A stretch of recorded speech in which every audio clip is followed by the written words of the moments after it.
Hello guys, welcome to my channel infinity. जिन भी students का आईपीपीएस क्लर्क का एग्ज़ाम क्लियर हुआ है उनको मेरी तरफ से बहुत बहुत कॉन्ग्रेचुलेशंस। तो आज की वीडियो में हम डिस्कस करेंगे कि फाइनल रिजल्ट के बाद का प्रोसेस क्या रहता है, डीवी में आपको कौन कौन से डॉक्यूमेंट्स चाहिए होते हैं, मेडिकल सर्टिफिकेट क्या होता है, देन एलपीटी के बारे में हम डिस्कस करेंगे। तो वीडियो को एंड तक ज़रूर देखना। अगर आपने मेरे चैनल को सब्सक्राइब नहीं किया है तो सब्सक्राइब कीजिए, वीडियो को लाइक कीजिए एंड हाइप भी कीजिए। एंड अगर आपको कैटली का कोई भी पैक लेना हो अभी आरबीआई असिस्टेंट की तैयारी के लिए भी, तो आप मेरा कूपन कोड AM12 यूज़ करके ले सकते हैं। तो रिजल्ट आने के बाद आपके पास एक मेल आएगा। कुछ बैंक्स का पहले आ सकता है, कुछ बैंक्स को टाइम लग सकता है एंड ऐसा भी हो सकता है कि किसी स्टेट में एक बैंक है उसका पहले आ जाए एंड दूसरी स्टेट में बाद में आए। तो state by state and bank to bank vary करता है कि कब आपके पास वो मेल रिसीव होगा।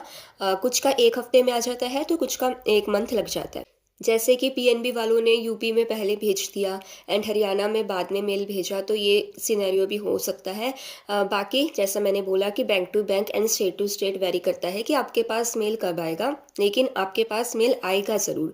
एंड उसके अंदर आपको एक्सेप्ट करना है या रिजेक्ट करना है, उसका आपको रिप्लाई देना होगा। एंड रिप्लाई का फॉर्मेट मैंने अपने टेलीग्राम चैनल पर डाल दिया है। जिन भी स्टूडेंट्स को नहीं समझ आ रहा कि किस तरीके से रिप्लाई करें, तो आप वहाँ से कॉपी करके रिप्लाई कर सकते हो। अगर आपको एक्सेप्ट करना है, अगर आपको ज्वाइनिंग करनी है तो आप एक्सेप्ट कर लीजिए, अदरवाइज आपको रिजेक्ट करना होगा। लेकिन ऐसा ज़रूरी नहीं है कि अगर आपने एक्सेप्ट कर लिया तो आपको ज्वाइन करना ही होगा। आप नॉर्मली अभी तो एक्सेप्ट कर लो एंड बाद में अगर आपको लगता है कि कोई और रिजल्ट आपका आ गया है तो बाद में आप डीवी के लिए नहीं भी जा सकते हो। देन उसके बाद आपके पास एक और मेल आएगा डॉक्यूमेंट वेरिफिकेशन के लिए, जिसके अंदर डॉक्यूमेंट्स की लिस्ट होगी, मेडिकल सर्टिफिकेट के बारे में गिवन होगा एंड एलपीटी के बारे में गिवन होगा। एंड उधर ही आपको डीवी की डेट्स भी गिवन होंगी कि कब आपको जाके डीवी करवाना है। डॉक्यूमेंट्स में आपको 10th की मार्कशीट, 12th की मार्कशीट, ग्रेजुएशन की डिग्री, ग्रेजुएशन की मार्कशीट, अगर आपके पास कंसोलिडेटेड मार्कशीट है तो आप वो लेके जा सकते हो, वरना आप हर एक सेमेस्टर वाइज मार्कशीट भी लेके जा सकते हो। उसके बाद आइडेंटिटी प्रूफ, आधार कार्ड मस्ट होता है, पैन कार्ड भी आपको लेके जाना चाहिए, कई बार मांग लेते हैं। देन अगर आप कोई कैटेगरी से बिलोंग करते हो तो उसका सर्टिफिकेट, ओबीसी और ईडब्ल्यूएस का जो वैलिड डेट है वो मैंने मेंशन कर दी है।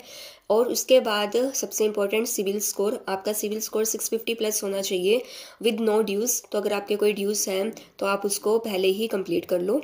उसके बाद पासपोर्ट साइज़ फ़ोटोग्राफ्स होनी चाहिए 8 to 10 एंड कंप्यूटर का सर्टिफिकेट होना चाहिए। अगर आपने स्कूल या कॉलेज में पढ़ा है कंप्यूटर तो आपकी मार्कशीट में as a subject computer mention होना चाहिए।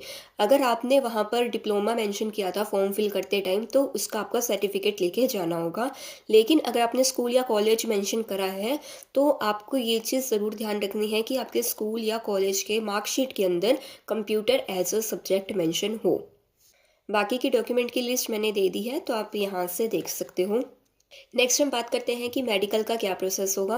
वो भी बैंक टू बैंक वेरी करता है।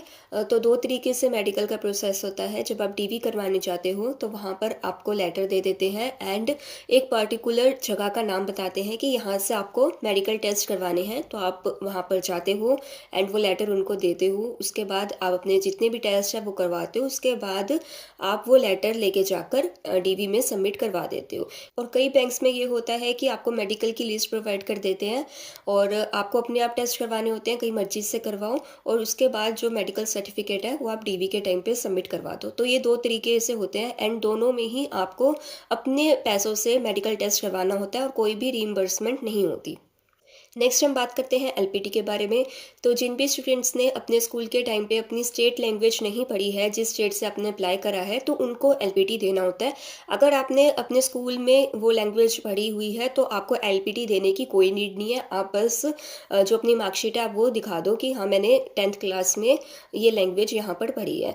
जैसे कि हरियाणा में हिंदी लैंग्वेज है, तो अगर आपने 10th क्लास में हिंदी लैंग्वेज पढ़ी है तो आपको कोई भी एलपीटी देने की नीड नहीं है। बाकी अगर आपने कोई और स्टेट से अप्लाई किया है तो आपको वहाँ की स्टेट लैंग्वेज के लिए एलपीटी देना होगा एंड जो एलपीटी एग्ज़ाम का पैटर्न है वो मैंने मेंशन कर दिया है। सो गाइस, ये था पूरा प्रोसेस रिजल्ट आने के बाद का।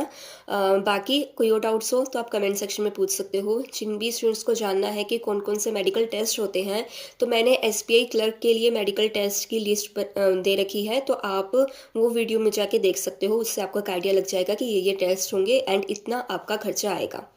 एंड गाइस, अगर आपको वीडियो से हेल्प मिली हो तो वीडियो को लाइक करो एंड चैनल को सब्सक्राइब करो। Thank you.